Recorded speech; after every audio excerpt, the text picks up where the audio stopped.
जिक्र करेंगे दिल्ली ब्लास्ट का। दिल्ली ब्लास्ट मामले में आतंकी आदिल की डिलीट चैट बरामद कर ली गई है। व्हाट्सएप चैट में कई बार पैसों की मांग की गई है। एडवांस सैलरी के लिए लगातार गुहार लगा रहा था जो आतंकी आदिल है।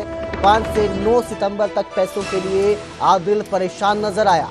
तो ये जो चैट है ये 5 से 9 सितंबर के बीच की भी बताई जा रही है, जिस दौरान वो पैसों की बार बार मांग कर रहा था, पैसों की गुहार लगा रहा था और इस दौरान वो पैसों के लिए परेशान दिखा।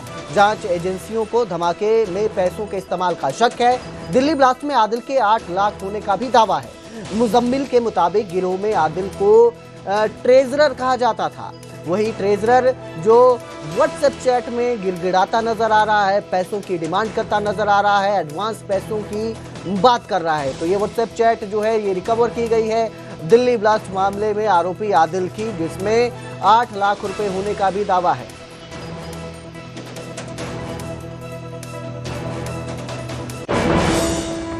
उधर मेवात में फिर पाकिस्तानी जासूसी का मामला सामने आया है। पाक जासूसी मामले में वकील रिजवान को गिरफ्तार किया गया है।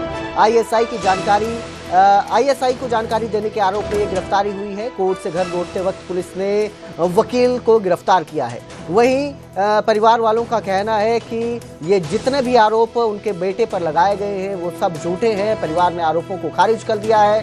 तो फिलहाल पुलिस वकील के साथी से भी पूछताछ कर रही है और हर एंगल से इस मामले की जांच में जुटी हुई है।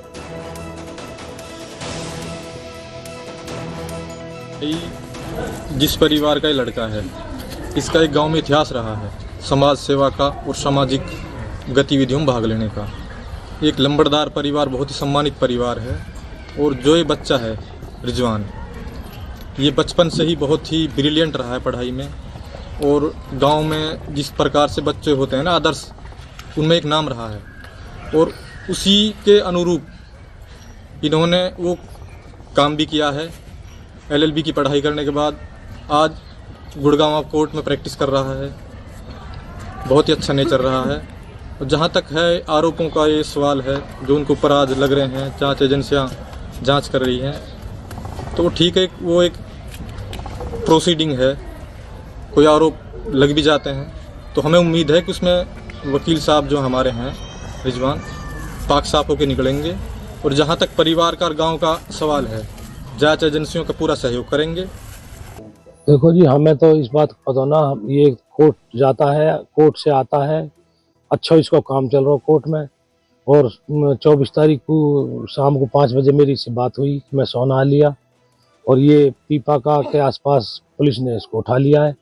हमें पता लगा 12 बजे इंतज़ार करते हुए, लेकिन हमें तो कोई कुछ ना मिला। हमें पता लगी कि वो CIA पुलिस उठा लिया CIA ने। जनाब ऐसी कोई है नहीं हमारी, अगर कोई पुलिस जांच करे हम भी तैयार हैं। संविधान दिवस के अवसर पर विधानसभा मुख्यमंत्री नायब सिंह सैनी पहुंचे और इस दौरान उन्होंने प्रदेशवासियों को संविधान दिवस की शुभकामनाएं दी। उन्होंने कहा कि राष्ट्र को सशक्त करना ही संविधान की मूल भावना है। इसके साथ ही उन्होंने सरकार की नीतियों की भी बात की। सरकार की नीतियों से प्रजातांत्रिक सिद्धांतों को जो है बढ़ावा मिल रहा है। संविधान की भावना के अनुरूप निरंतर काम किया जा रहा है। इस दौरान उनके साथ स्पीकर हरविंदर कल्याण समेत कई मंत्री भी कार्यक्रम में पहुंचे थे। संविधान दिवस के इस अवसर पर दिन हम सब के लिए गौरव का दिन है।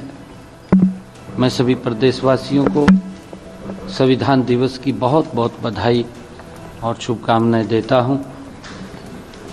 डॉक्टर भीमराव अंबेडकर जी, जिन्होंने इस पवित्र संविधान को रचा है, बनाया है, और उनकी पूरी टीम जो संविधान सभा की जितने भी इसमें काम करने वाले लोग थे, मैं उन सबको प्रणाम करता हूं, उन सबको नमन करता हूं कि उनके कारण इस पवित्र संविधान की रचना हुई है। एक अच्छा संविधान भारत के लोगों को मिला है। ये हम सब के लिए गर्व का दिन है कि आज हम इस संविधान दिवस को मना